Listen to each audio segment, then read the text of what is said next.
আমরা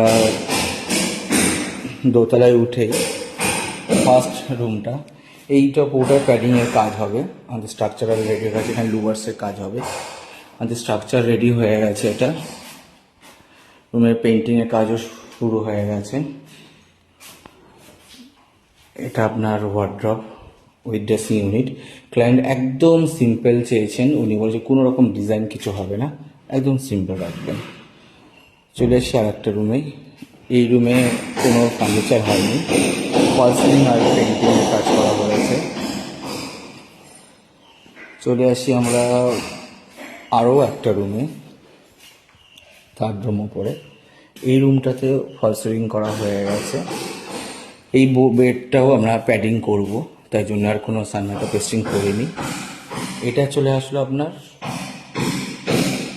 wardrobe sliding, কারণ জায়গা শর্ট আছে বলে স্লাইডিং করা হয়েছে। এখানে একটা বাথরুম আছে, বাথরুমের কাজটা এখনো পেন্ডিং আছে, কোমোড বসবে।